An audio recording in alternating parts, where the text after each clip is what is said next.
same panels. And then, you know, I said, well, where are you headed to now? And he had quite a schedule. Yep. All right. One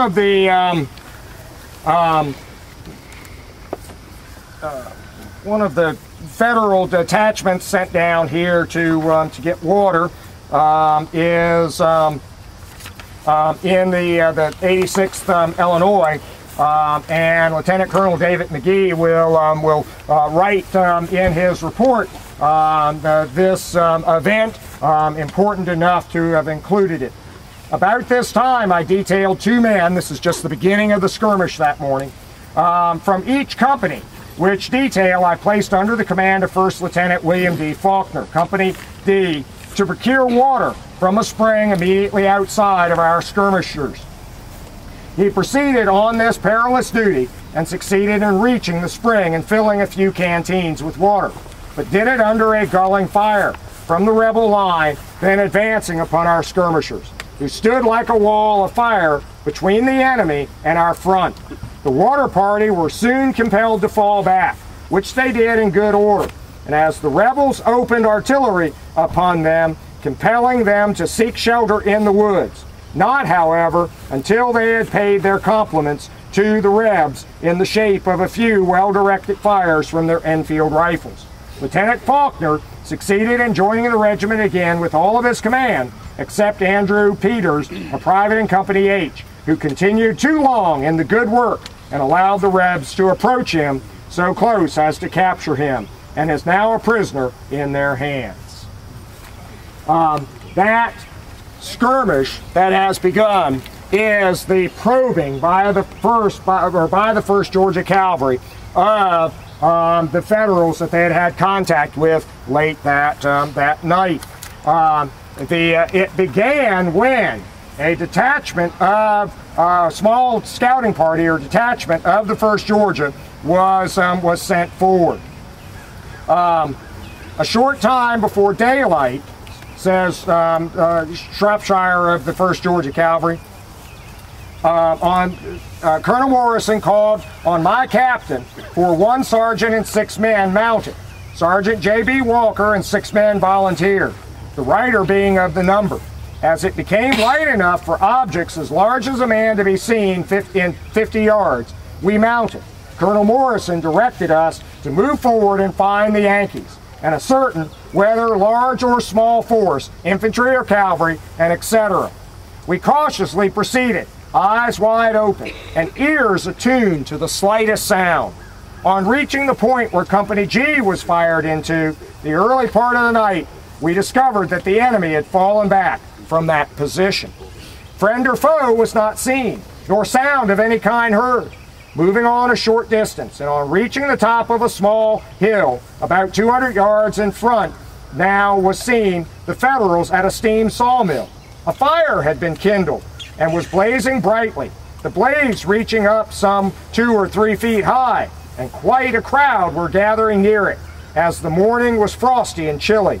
We took in the situation the best we could, but was yet too dark to see much except near the firelight, and is evident from the same cause, the darkness, we had not been discovered.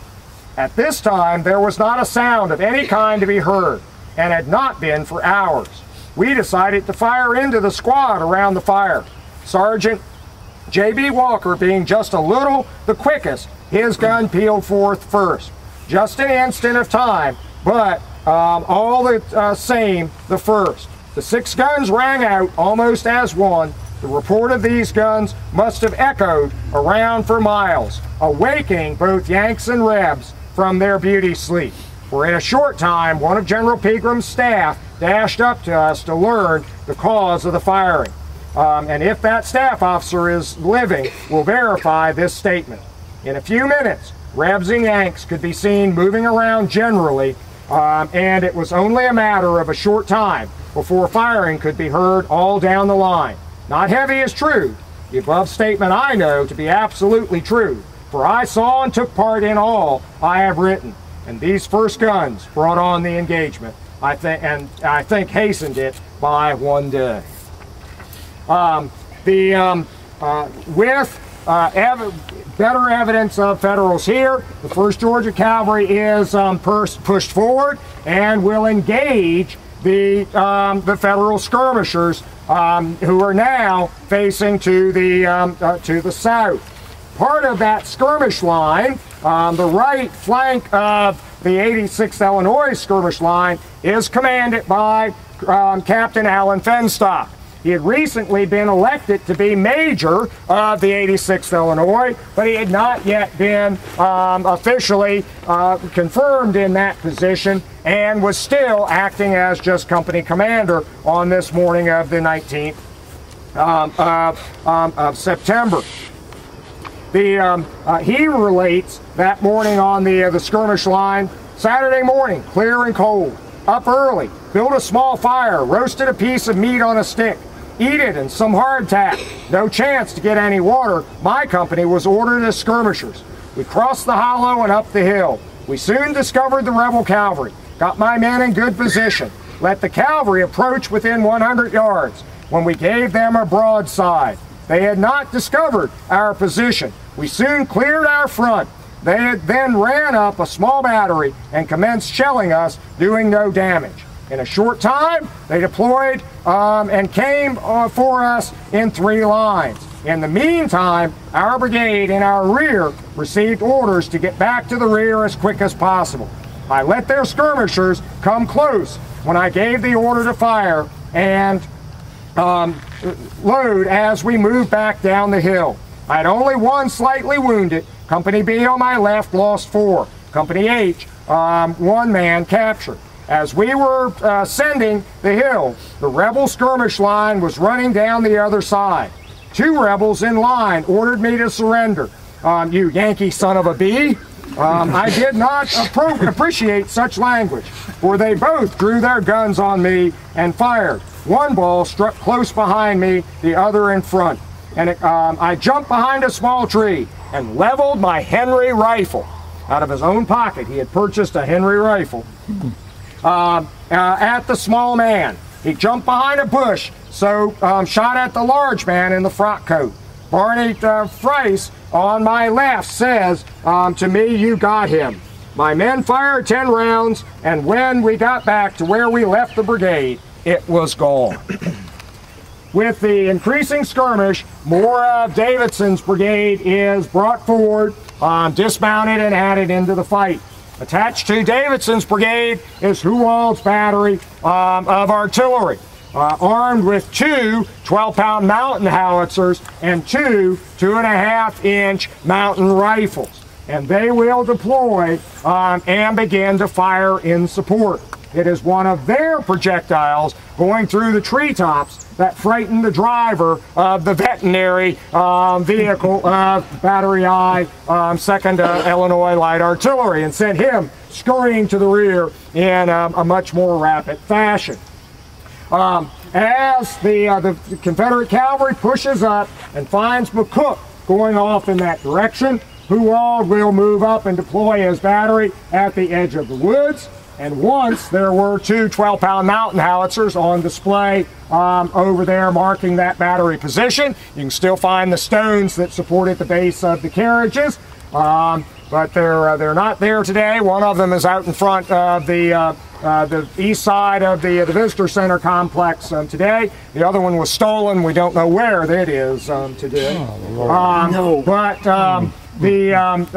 as they push up, they find McCook leaving, and some of the Confederate cavalry, mostly men of the 1st Georgia, are going to push on up the corridor of the Reed's Bridge Road, following the rear of Dan McCook's brigade as it goes back out towards the Lafayette Road, and then turns right to go north back to Rossville. And as they do disappear, the Confederate cavalry, or much of it is recalled, will pull back to this area. The various regiments will remount and will form column and be joined by Nathan Bedford Forrest himself, John Pegram, and Henry B. Davidson. They begin a discussion about what to do next. And what many of those soldiers themselves are thinking about doing and are actually doing is getting some water from this this spring. Wow. Now, as the 69th Ohio left the Reed's Bridge area, the Confederates camped on the other side. Now, seeing the flames leaping up from the combustibles on the bridge, will rush up, and put the fires out and save the bridge. It will become a vital entry and exit point to the battlefield for the Confederates. And so they have saved that vital asset for Bragg's army. But what does Dan McCook think as he goes out? Based on the report from the 69th Ohio, the bridge has been burned. Yep. What does he think is out here? A brigade, McNair's brigade. And as Dan McCook himself rides out to the corridor of the Lafayette Road, off to the south is dust, evidence that some Federal column must be arriving from the southwest. He rides down into a large field, which turned out to be the Kelly Farm. And there, Absalom Baird's division has arrived and deployed, and the men are standing along the ranks, having been given permission to break ranks, but not stray far. Hundreds of little fires have been kindled. The men trying to warm some of their rations and begin to boil water for coffee. Another Federal division is marching into the north end of the field and doing the same thing. John Brannan's division and Dan McCook rides up to George Thomas and makes a report. There's a lone brigade, and the bridge at Reed's has been burned. George Thomas is going to make some decisions. Choices matter. There is contingency. Things did not have to go the way they eventually do, but Thomas is about to make some decisions that's going to change the course of September the 19th. Here at J. Steam Sawmill, Forrest Cavalry, or Forrest himself, will order some reconnaissance and scouts into the woods to the west. And soon the 10th Confederate Cavalry rides into the woods as well. Questions or observations? From the western end of the L to the eastern side of the Winfrey Field, how deep is the woods there? Let's see here. That would be about 3/4 of a mile. That might be just a little bit much. It's over half a mile, but maybe not quite 3/4. So I could get a map and measure more accurately, but. Is the 1st Georgia the one that uses scouts to go this way? Well, no. Well, some of the 1st Georgia is still out there, and some of this cavalry pursuing the withdrawing men of Dan McCook's brigade go all the way out to where they can see and fire on Federals passing north and south on the Lafayette Road.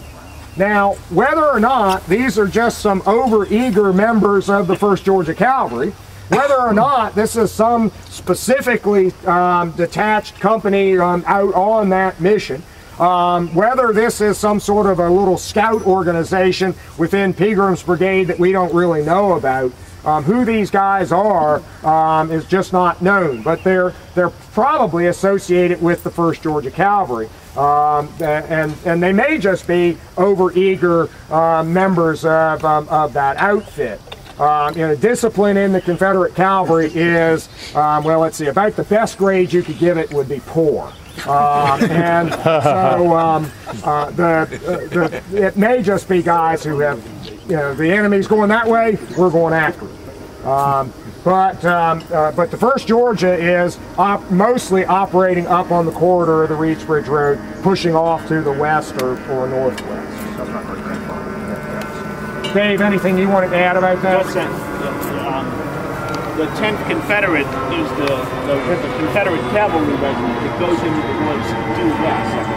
There is one scout led by a staff officer who goes in there, and he probably does have 1st Georgia people with him. He comes back and says there's nothing out there. Right. Yeah, and he may, my sense is that that's Captain Henry B. Clay of Pegrams, now detached to Davidson's staff. My sense is that he probably went off more to the northwest rather than due west. It's possible, though in his Confederate veteran report he says when trouble develops out here, he says, I was just there. He was shocked to find out. Because he reports going out into a total vacuum, and so he may well have passed across that same zone where the subsequent action occurs. Because the biggest thing he talks about is it was morning and the birds were singing. Yes. So he gets beautiful morning. Yeah, he gets to some place where, and I think if he had gone out the Reedsbridge Road corridor, there would have been enough disturbance with guys passing back and forth across it. McCook's guys haven't gone out that way. There would have been more evidence of federal presence. So. And Reedsbridge kind of angles this way, and Brotherton angles this way. So the area out there actually spreads out the further out you go. So there's more room to get lost, I guess. Yeah, but as a result of some continued skirmish fire, Clay's report, then Forrest and Pegram make the decision to send the 10th Georgia Cavalry, or excuse me, the 10th Confederate Cavalry into the woods to the west of here to try to learn more, and that's where we'll leave the stories. Jim, in general, where were the inhabitants, the civilians, and in particular Mr. J? Well, I'm not aware of any records whatsoever of where Jay is. He lives somewhere over near a Ringgold, and so this was apparently just his business operation. And it being a portable sawmill, he had moved it here, put it into operation. There is good evidence that many of the inhabitants were beginning to recognize that, with this arrival of a large group of mostly young men, supposedly organized as a military force, you don't want to be anywhere around them. There are Confederate soldier accounts of civilians going in the opposite direction. As they're advancing this way, there's civilians going that way. Now remember, there's another factor here too. There were very few people in Chattanooga on September the 9th when Rosecrans occupied the Army. Southern sympathizers had been leaving the city since August 21st, and Wilder and Lilly had begun shelling Chattanooga off and on.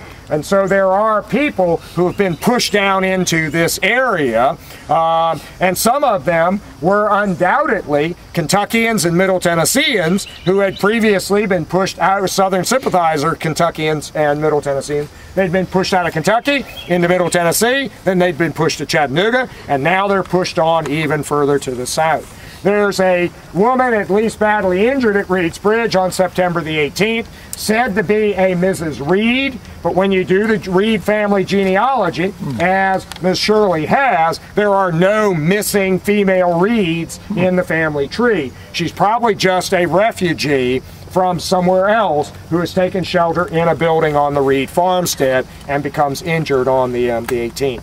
So you've got these people in this area too, who add to this this flood of refugees in the area. But Jim, I think you should add one thing to that. Some of the locals, Bragg has his local guides that he pulls out of his army. Some of the locals are working with the Federals, willingly or not so, and acting as guides. The 69th Ohio, in a post-war account, says that one unidentified individual, local civilian, helps them get to Reed's Bridge. The residents are going to get out of here as best they can and refugee away from the main battle. But at least some of them will be unwilling participants in the battle. Right. Yeah. John McDonald will later say that he was held at 1st Crittenden's and Rosecrans headquarters at gunpoint the whole time.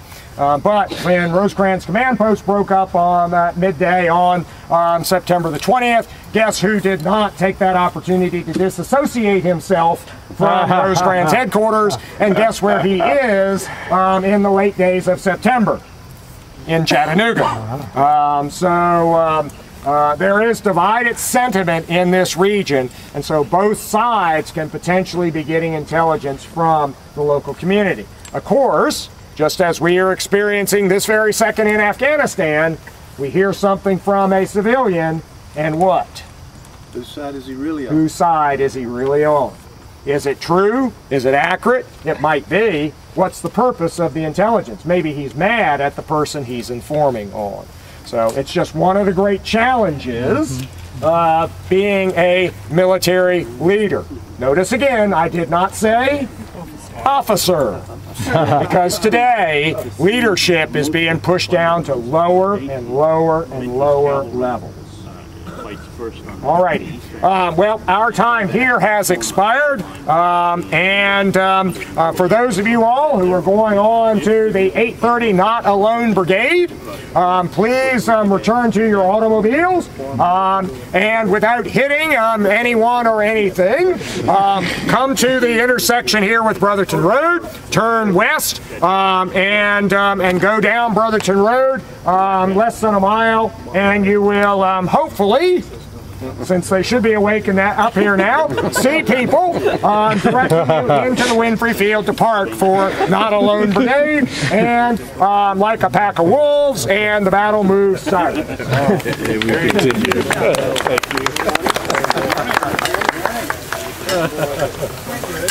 the side of Jay's Mill. You still eating up the chicken? Oh, yes.